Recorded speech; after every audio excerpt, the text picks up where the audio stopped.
questão também classificada como das difíceis da prova da UES, dessa versão 2025.2, da parte de específica, né? Segunda fase. Bem, eu já trago desenhado o desenho que você deveria fazer, que está descrito no texto, por questão de ganhar tempo aqui nos vídeos, né, gente?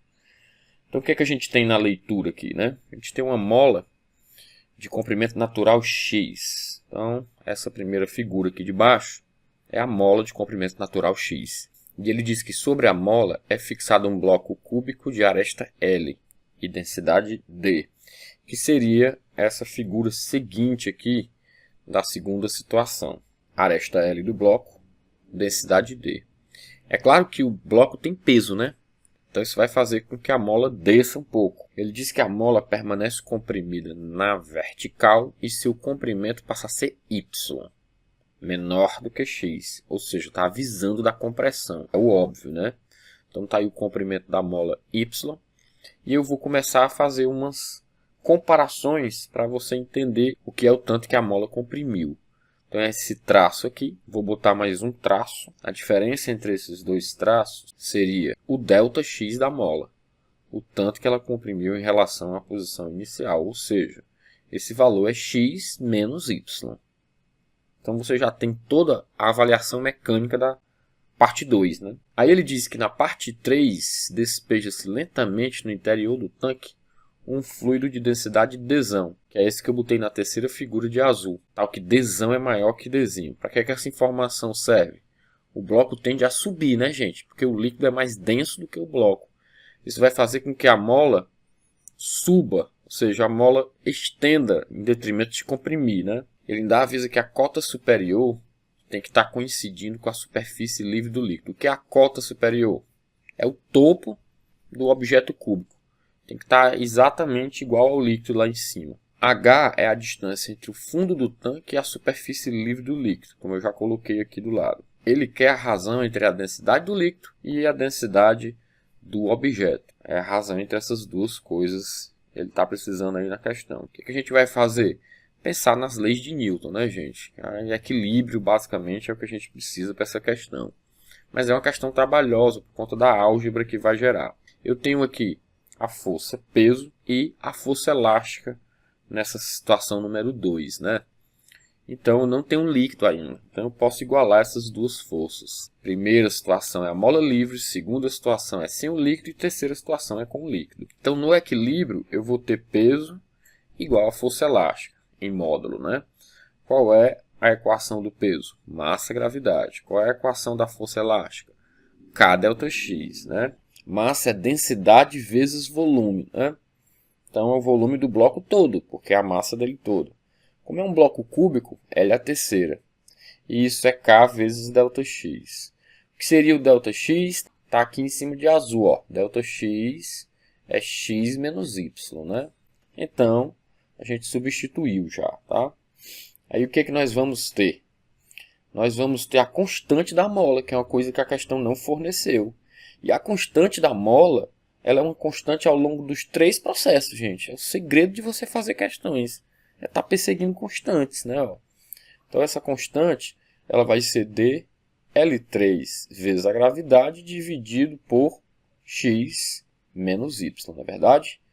Então essa informação é uma informação importante que nós substituiremos na situação 3. E por falar nela, ela também é uma situação de equilíbrio, né? O que temos aqui?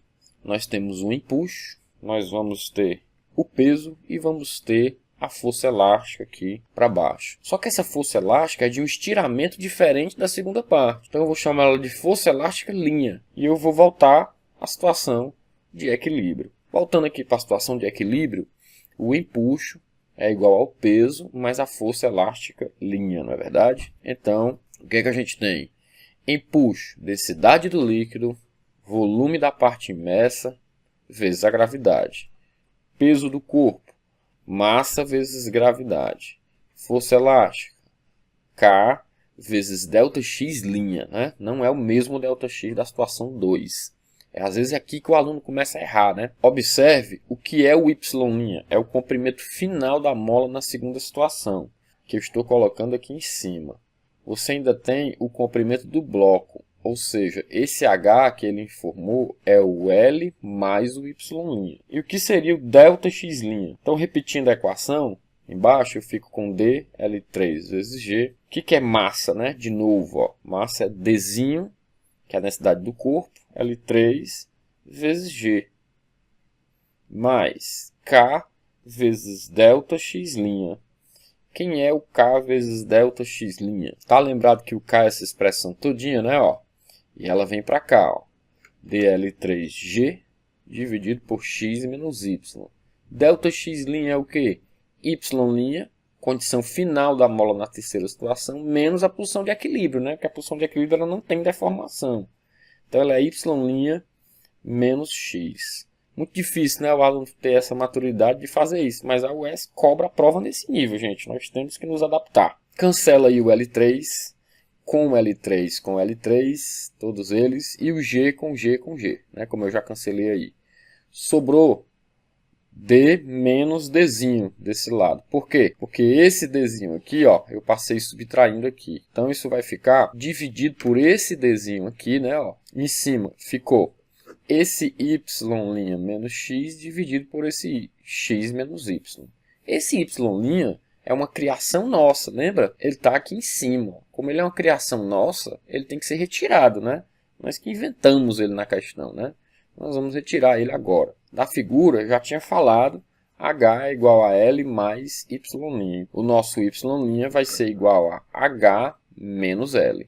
Você vai substituir essa expressão aqui, ó, para tirar uma criação que nós inventamos para a questão, né? Ó. Então, o Y' ali eu apaguei, agora é H menos L no lugar dele. Nós vamos só organizar essa nossa conta aí. Então, esse H menos L menos X pode ser escrito um pouquinho diferente, né? Porque o que a UES pediu foi a razão Dzão sobre Dzinho. Então, não está longe, né? É organizar as continhas aí, ó. O que eu fiz nessa parte? Dividi o Dzão por Dzinho e o Dzinho por Dzinho. Dzinho por Dzinho é 1, né? E do outro lado da equação tem-se H menos, aí eu coloquei L mais X aqui, X menos Y aqui.